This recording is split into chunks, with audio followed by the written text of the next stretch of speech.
Katharine, Duchess of Kent. You'll have a photograph, which would be nice, yeah? Fiercely proud of her roots. Her Royal Highness is, of course, a popular Yorkshire figure herself. And best known as the Royal at Wimbledon, whose kindness to runners-up won her millions of admirers. Katharine devoted 4 decades to public service and was an inspiration to royals who followed.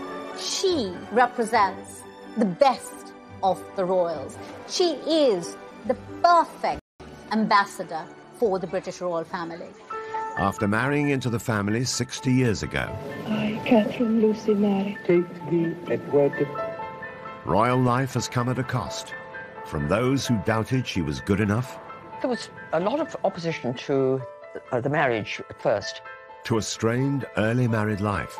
Catherine was effectively an army wife, and I think that meant quite long spells away from her husband. And with events that led to depression, which nearly ended the marriage.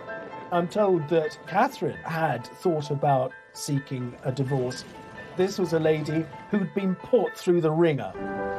Catherine withdrew from public duties and shunned her royal title. The fact that she stepped back without making a big song and dance about it, she's a bit of a royal pioneer. She's challenged royal convention throughout her marriage, from converting to Catholicism to taking on a secret new role. I learnt more from these children than I ever taught them. Beloved by the public and the good causes she supports, how has Catherine succeeded where so many royals have failed? At an age when most people would be forgiven for putting their feet up, she just keeps going on.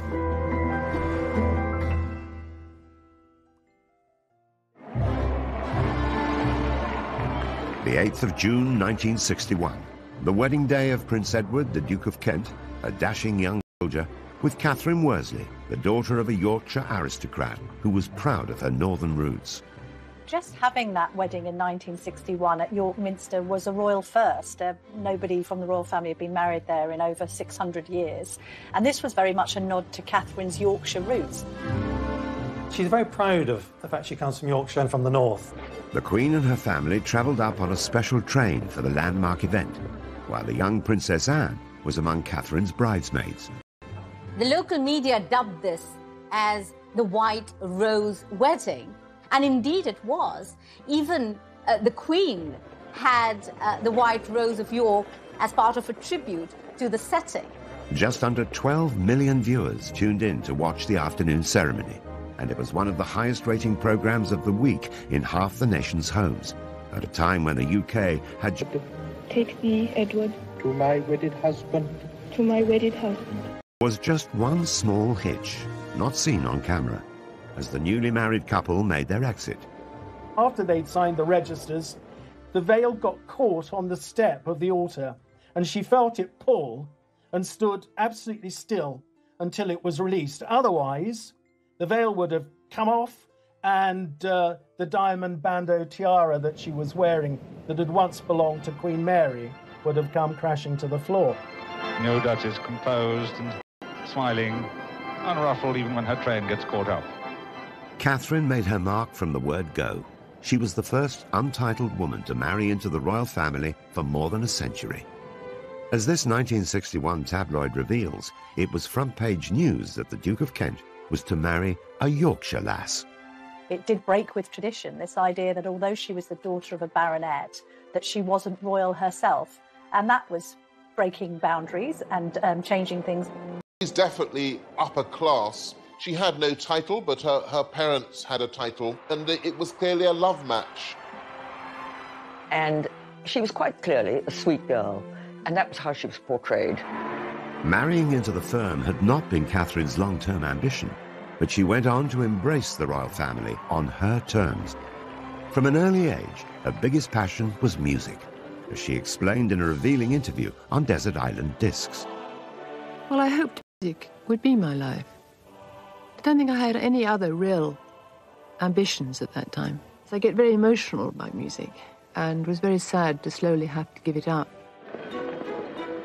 The story of the aspiring music teacher who put her career on hold to be a royal began on the 22nd of February 1933. She was born Catherine Worsley at Hovingham Hall near York. Her father was Sir William Worsley, 4th Baronet. The Worsley family have owned the estate more than 400 years and remain there to this day. Catherine's background was certainly aristocratic, and she lived quite an idyllic existence at the family estate in Yorkshire. As these charming family photographs reveal, the young Catherine found plenty of play areas within the extensive grounds of the Hovingham estate. But her childhood was solitary because her 3 older brothers were away at prep school during term times. Catherine was very close to her father, very fond of him. Catherine talks about how, as a child, he would often take her to the beach at Scarborough, and they would indulge with her playing on the sands. Catherine went to school from the age of 10, first at St Margaret's, then based at the stately Castle Howard, close by her home. But when she was 13, she went to music. She learned to play 3 instruments, piano, organ and violin. She hoped that music would be her life. She studied it until she was 25, and she absolutely adores it, even to this day. Another family photo shows Catherine in her 20s, glancing coyly to one side, showing signs of the shyness she'd carry throughout her life, and which she later described with characteristic modesty. Would you say you're quite a shy person? Yeah. Very, actually. It's my nature. It's the way I was born. By the 1950s, Catherine was living and working in London as a nursery assistant. She was also courting a war hero, Andrew Burnaby Atkins, awarded 2 military crosses for bravery in World War II. Andrew Burnaby Atkins, whom I knew slightly, was an incredibly glamorous figure, but the girls I knew who were keen on him, they all knew it was no good. They all said rather gloomily, he's after this blonde in Yorkshire. There was this sense, I think, that her mother wanted more for her than this military man. Some royal observers believe Catherine's mother persuaded her to end her courtship with Andrew so that she'd be free to marry the Duke of Kent. I think that Lady Worsley, once she knew the Duke of Kent was after Catherine, Prince Eddie was after Catherine, I think may well have put a bit of pressure on her, steered her in the direction of Prince Eddie. When the Duke of Kent came on the scene, that really put paid to any kind of chance that Andrew Burnaby Atkins would have had as a possible husband for Catherine. It's often reported that Catherine's parents arranged her first meeting with Edward by inviting him to lunch while his regiment was based nearby.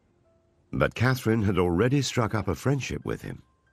She herself has said that they met at a private party in London, and they became firm friends. And as a consequence of establishing a firm friendship, the Duke of Kent was a very frequent visitor to Hovingham Hall. Prince Edward was 20 years old and nearly 3 years younger than Catherine. The army officer was a sports fan with a passion for motor racing, and as the Queen's first cousin, Edward was then 8th in line to the throne. He was regarded as very glamorous, and as Duke of Kent in the 1950s, he was very, very eligible. You know, after Prince Philip, he was probably the best-known young male royal, so probably quite a catch. Catherine's mother had big ambitions for her daughter's relationship with Edward, but hadn't reckoned on his mother, the then Duchess of Kent, Princess Marina. She was so dubious about Catherine's suitability as a royal bride, it would take her 3 years to agree to their engagement. At first, particularly from Princess Marina, after all, when the Duke of Kent, Prince Eddie as he was then, when he first met Catherine, he certainly would have been thought too young to marry. Princess Marina was descended from Greek and Russian royalty and believed monarchy stood apart from everyone. She once described the young Queen Mother, Elizabeth Bowes-Lyon, an Earl's daughter, as a common little Scottish girl. Princess Marina wasn't totally sold on the idea of her son marrying the daughter of a local squire. There was one occasion when Edward was with his family and other members of the royal family at Sandringham. And Princess Marina absolutely forbade him to leave Sandringham to go up to Hovingham to see Catherine Worsley. And of course, he totally ignored her and went. Under the Royal Marriages Act, the Queen's consent was required before any royal under the age of 25 could marry. The young couple waited for Edward to come of age and even agreed to spend a year living apart. While he served in Germany with his regiment, Catherine visited her brother in Canada and travelled in the USA and Mexico. I would imagine the year apart that went apart from each other was so that they both were certain of what they wanted to do. The separation made them more determined to be together and prove their devotion. In a frank radio interview years later, Katharine acknowledged that they made a wise decision. I went abroad for a while to think it out, and during that time I think it just made us both quite certain that it was the right thing. It made them realise that what they felt for one another was for real. So when, of course, they came back, Princess Marina really had no choice but to give her permission to their marrying. Princess Marina coached Katharine in royal standards of behaviour, and once Katharine was married to Edward, she took on Marina's title to become the new Duchess of Kent. In Katharine's position, would any young woman be ready for the challenges of royal life? Marina had a very, very high profile in the family as the Duchess of Kent. I think to be the new Duchess of Kent, that's a difficult role. So you're a woman of 28 who's married into the royal family, given up your independence. You've got possibly an overbearing mother-in-law, and you've got an extensive programme of royal duties as well as being a military wife. I think this is a lot to take on all at once. As Duchess of Kent, Katharine's taxing royal schedule lay ahead of her, but her love of music would never go away and would lead to a secret second life. Katharine, being said, well, let me come in and do a singing lesson for you with your class, and I'll just, come and help you. After marrying into the royal family in 1961, Katharine, the Yorkshire lass, was now Katharine, Duchess of Kent. Thrown into a high-profile job with a grand title, she embraced the busy schedule of a working royal. I think it's important to realise the Duke and Duchess of Kent were very senior royals. Katharine, along with Margot, the leading female royal of that generation, so she was a bit of a star of the show. In the early years of their marriage, the Duke and Duchess of Kent were a great support to the Queen, at a time when her own children were too young to take on duties of their own. So as well as attending major royal events like Trooping the Colour or the state opening of Parliament, they were also asked to go on royal tours. The Kents represented the Queen overseas many times. One of their earliest visits was to Uganda in 1962 to mark the country's independence from British colonial rule. There's about 45 countries that go through that process in the first 30 years of the Queen's reign. Uganda, British Guyana, Barbados. This is a very important representative function. So the Duke and Duchess of Kent were very significant in that. Katharine gave birth to their oldest son, George, a year after their marriage. They joined Edward in Hong Kong for a year during his military service. By 1970, they had 2 more children. While the Duke had served in Germany and Cyprus, Katharine was mostly in the UK, juggling her busy royal schedule with raising their family. Katharine was effectively an army wife, and I think that meant quite long spells away from her husband, and I think proved very difficult for a couple just starting out in life together. I think if you marry somebody who's in the army with a serious career, you'll get to have periods of separation, and I suppose it does pall eventually, but I think it's probably, she would look back on that as quite an important time in her life. Katharine's time was filled with numerous public duties. Though she never overcame her shyness, she kept her common touch and felt right at home with everyday people. They said they didn't know what to do with themselves in the holidays. You don't have that problem, do you?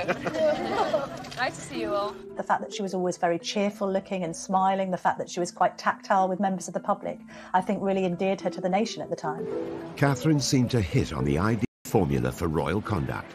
She'd be an inspiration to the royals who followed her example, like Princess Diana. They both understood what it meant coming from the outside and having to try and adjust to a very different way of life. As Diana was to achieve later in her charity work, Katharine kept the focus on the cause rather than herself. The earlier stage of her life, when she had a bigger public profile, it was about bringing the public profile to the charities. Katharine did this, Diana did this. Katharine never sought publicity for herself, but the media and the nation grew to admire her through the annual Wimbledon tennis tournament. Her husband has been president of the All England Club since 1969. She accompanied him for more than 3 decades and was soon invited to present awards. I always used to observe how humane she was in always comforting the loser. and speaking directly and passionately to the person who hadn't won the trophy. Katharine's most famous moment of consolation came in 1993, when Jana Novotná was beaten in the women's singles tournament by Steffi Graf. As this famous TV coverage reveals, Novotná burst into tears during the presentation ceremony. The loser had to make do with some royal words of comfort from the Duchess of Kent. Katharine's embrace, watched by millions of viewers, revealed her to be one of the most demonstrative of royals. Although some people might have been surprised at the royal family just expressing a natural human emotion, for Katharine that was just the normal, natural thing to do, and it was very impressive. In a candid interview years later, Katharine was still modest about her hug with Jana Novotná. You put your arm around her, and Well, that's what you do when people are crying. A lot of people at the time said, "My word, a member of the royal family." We are quite normal people. We do hug people who cry. We don't say, there, don't stop crying, no. She told people that she was terrified to go onto centre court because of this innate shyness, and she couldn't quite believe that she had attracted a level of fame because of her role on that sporting occasion. Such was Katharine's shyness and modesty, few people knew at the time that she'd already supported another Wimbledon star, Martina Navratilova. The communist regime in her homeland of Czechoslovakia refused to let her family join her in London for the 1978 contest. We don't quite know what the Duchess did, but there were reports that weren't denied that she had lent a hand in making sure that Martina's mother could be there to witness her tennis skills on the court in Great Britain. What are your impressions now of this country and of this tournament so far? It's very nice here, but I'm very glad to see my daughter. Katharine stopped presenting trophies in 2001. There were also reports of her being displeased with the club after they reprimanded her for trying to bring a non-royal visitor into the royal box. In fact, she was trying to give a treat to the son of a London head teacher, Philip Lawrence, who'd been killed outside his school in a street attack that shocked the nation. Pupils and colleagues gathered today at the Roman Catholic school in London's Maida Vale and paid tribute to their head teacher, who was married with 4 children. Katharine became very friendly with Philip's widow and also with Philip's son, and she tried to get the son into the royal box, which seems rather heartless and rude. She did remain a tennis fan and continued to attend for years and years after that, but just in the stands with everybody else because she went along with friends. Katharine has often found herself going against the royal grain. And in 1993, a chance encounter would lead to a new secret life, and one that would finally allow her to share her love of music. She had met one of the classroom teachers from the Wansbeck Primary School, and this teacher was explaining to her how nervous the teacher was about teaching music. So Katharine, being Katharine, said, well, let me come in and do a singing lesson for you with your class, and I'll just, come and help you. And so, for the next 13 years, Katharine commuted to Hull once a week to teach music in a primary school, and later at schools across the country. As this touching documentary reveals, her rapport with children is instant. What's your favourite pop group? Black Eyed Peas. Is it? Yours is that? What's yours? I like blue. You like blue? I think everybody likes blue. Westlife?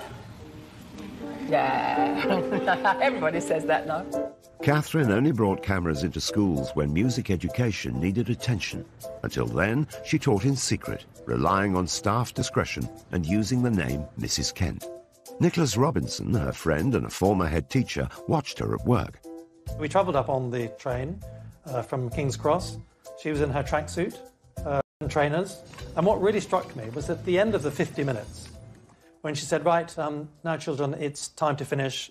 We've come to the end of our singing lesson.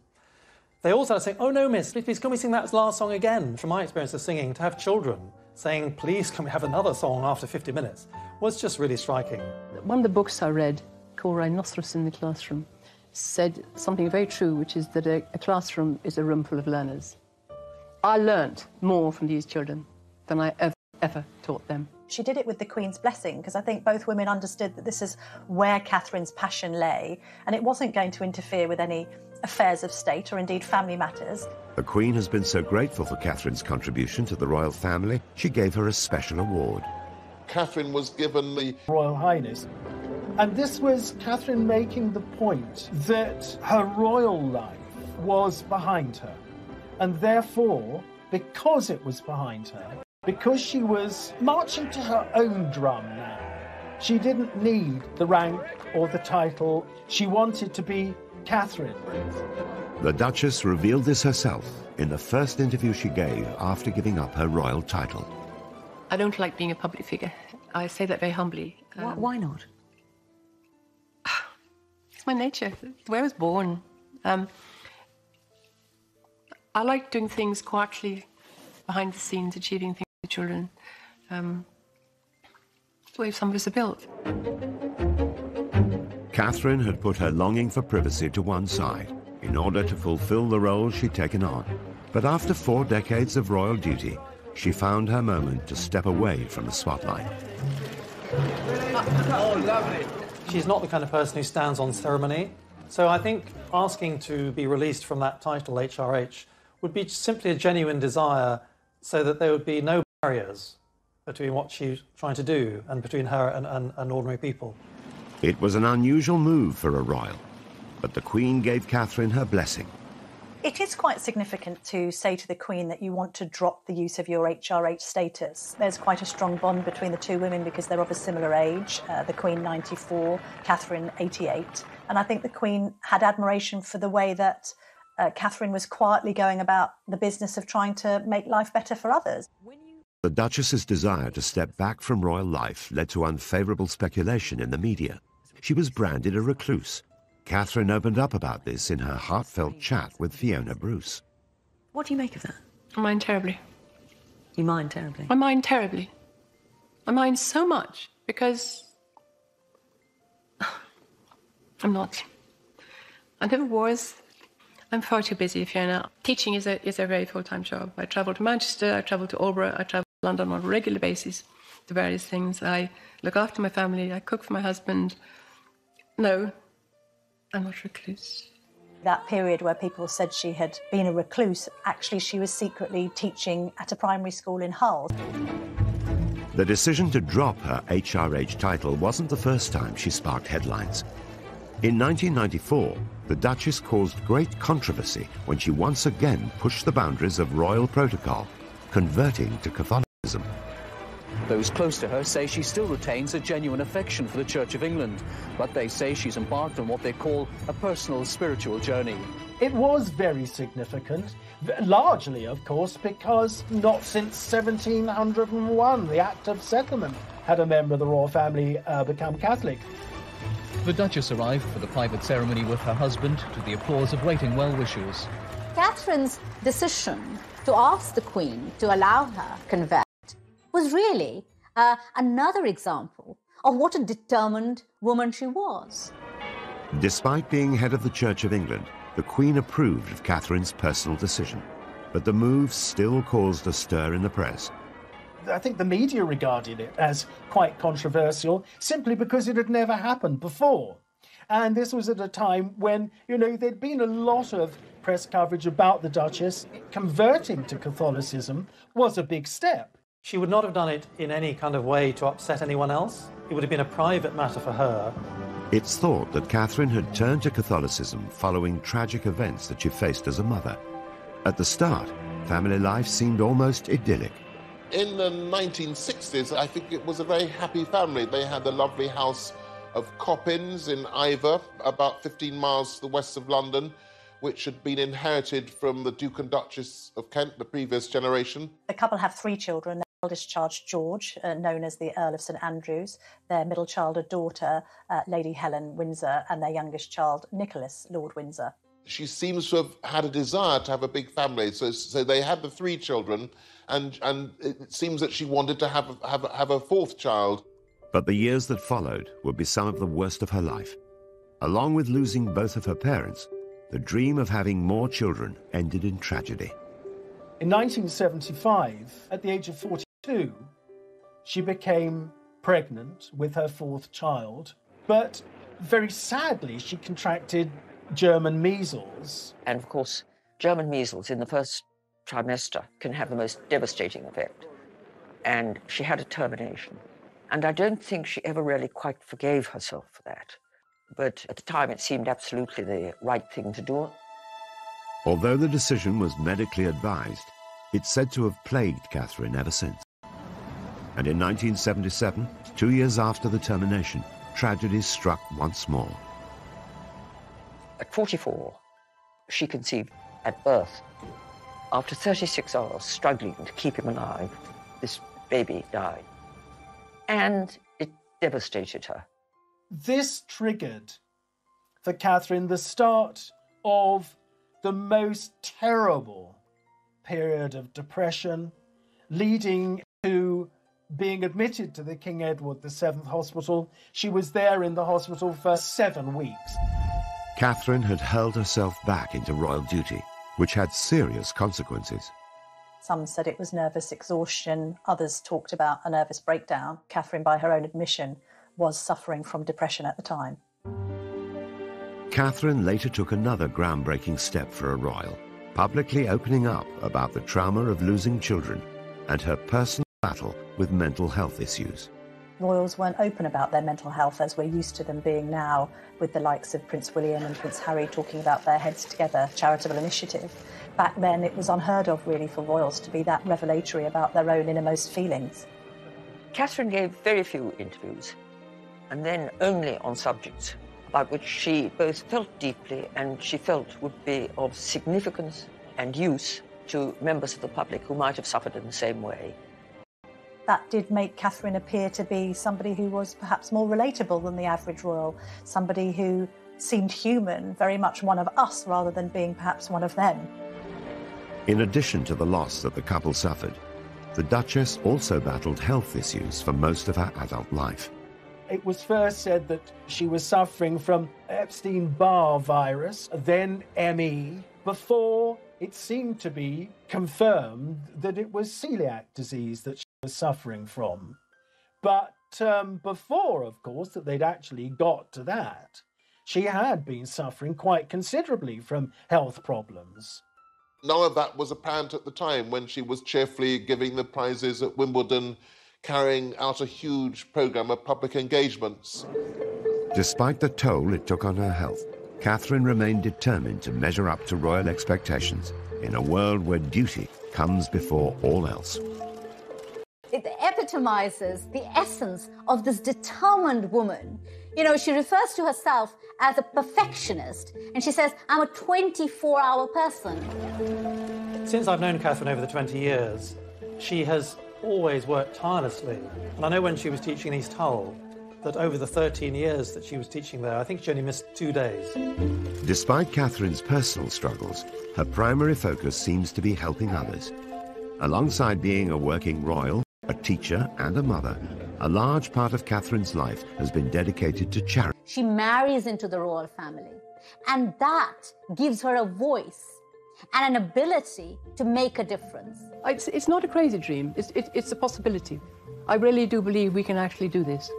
She has served as the patron, president or board member of more than 100 charities.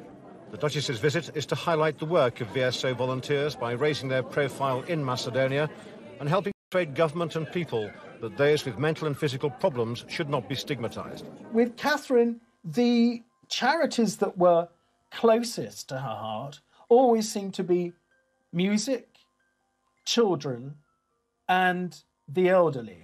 One especially close to her heart was Helen House in Oxfordshire, the home for terminally ill children, and she was a great presence there. I learnt, I suppose, after being here 4 or 5 times, it suddenly came to me how tears and smiles walk side by side.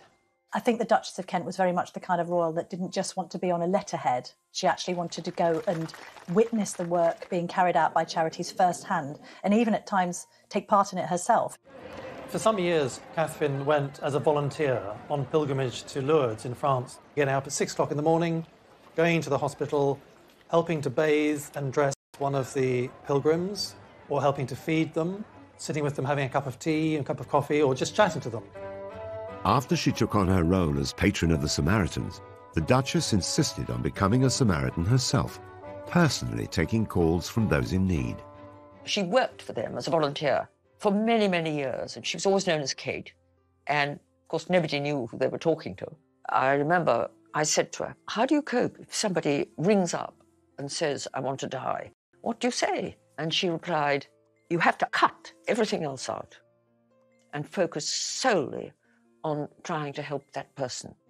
Here's a woman who's led a life of the most unimaginable wealth and privilege, and yet has managed to retain the common touch. She's still that golden-haired lass from Yorkshire, you know, who married the royal prince.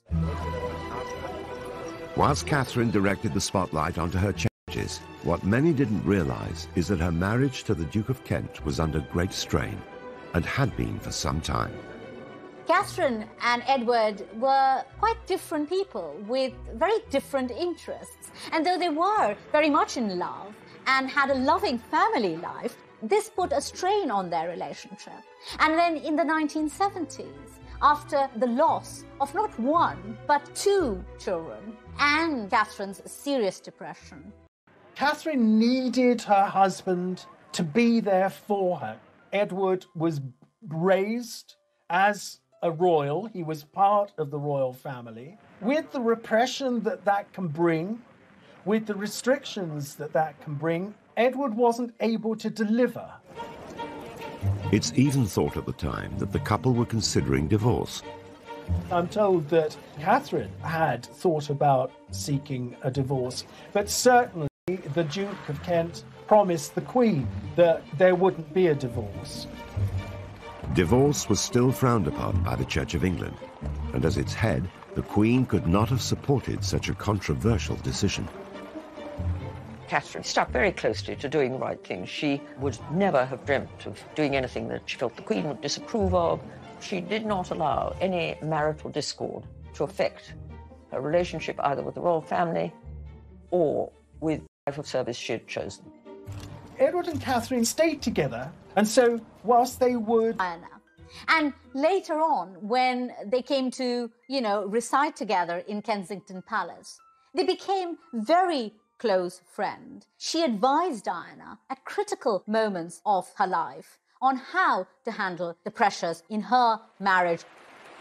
Despite the age gap of almost 30 years, Catherine and Diana formed a unique friendship that lasted until Diana's death. Catherine and Princess Diana went through a certain number of the same experiences. They both suffered immense grief. They both found themselves isolated at times. They both had to overcome mental difficulties, and they both had that quality of warmth and empathy with people. They were both free spirits, both wanting to respect the Queen and their royal role, but equally perhaps wanting to break free and operate a little differently in the royal sphere. Catherine admitted in a media interview years later that she understood Diana's problems and sympathized with them because she could see the privilege but also the pain. And so I think Catherine did put an arm around Diana and try and help her through some very tough times. Catherine knew too well the rigour of royal life. Now aged 88, with her royal duties and her HRH title behind her, Catherine, Duchess of Kent, seems to be living a life away from royal grandeur. And aside from the weddings of Harry and William, over the last 19 years, Catherine has rarely been seen in public. She's been able to pick and choose the few royal events that she attends, big weddings, occasionally trooping the colour, anything that's special for the Queen, with whom I think she has a close relationship. The Duke and Duchess of Kent are lucky enough to be grandparents to 10 children, so that must be a rather lovely phase in life that she's able to spend time with the grandchildren. It's often interesting to see royals who are now in their 80s being described as sort of having stepped back from age. Even at nearly 90, Catherine is committed to public duty. In 2004, rather than winding down after retiring from royal life, Catherine co-founded a music charity, Future Talent. I know she's patron and president of many organisations and charities, but this particular charity is her own vision. It's her baby. Having taught now for 12 years, as you say, in East Hull, and being incredibly frustrated by, I would say, at least 20 children in 12 years who had potential to reach the very, very top in music, and immensely frustrated that I can't find a route forward for them. What I want to do is try to bridge this enormous divide. Why shouldn't all children have equal opportunities in music? Why not? That's what Future Talent wants to do. It was this attempt to harness the power of music and trying to inspire confidence in youngsters. And I think that reflects her own experience, somebody who loved music but was intrinsically a shy person, being put in a position because of her marriage where she had to face the public and do so with a degree of confidence that perhaps she was given by her own musical performances and her love for music in general.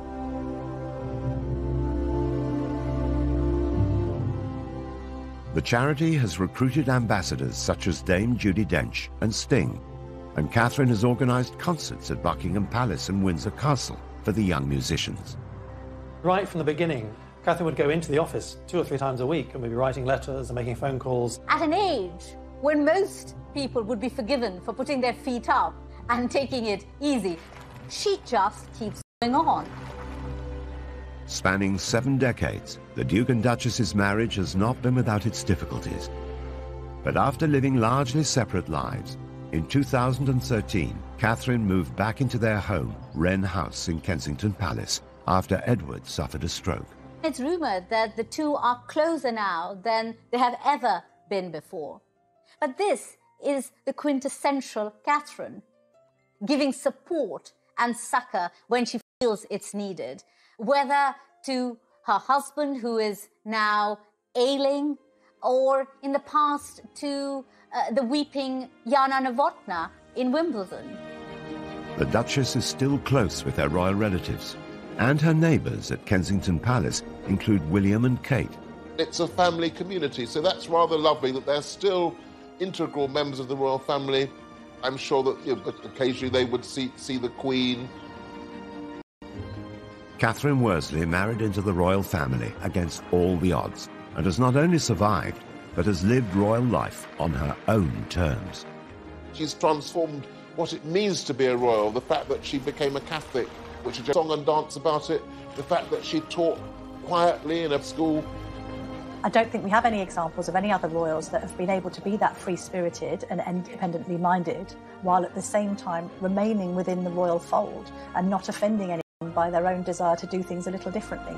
The Duchess has proved that you don't need to do everything the conventional way to lead a life devoted to public service.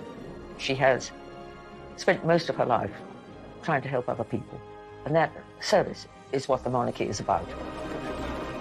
Katharine seemed somehow to puncture the barrier which some people feel it was between them and other royals, and into new role.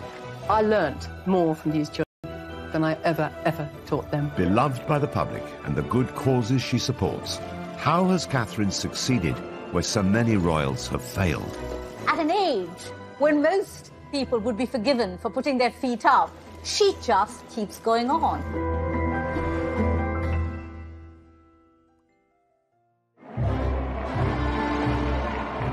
The 8th of June 1961, the wedding day of Prince Edward, the Duke of Kent, a dashing young soldier, with Katharine Worsley, the daughter of a Yorkshire aristocrat who was proud of her northern roots.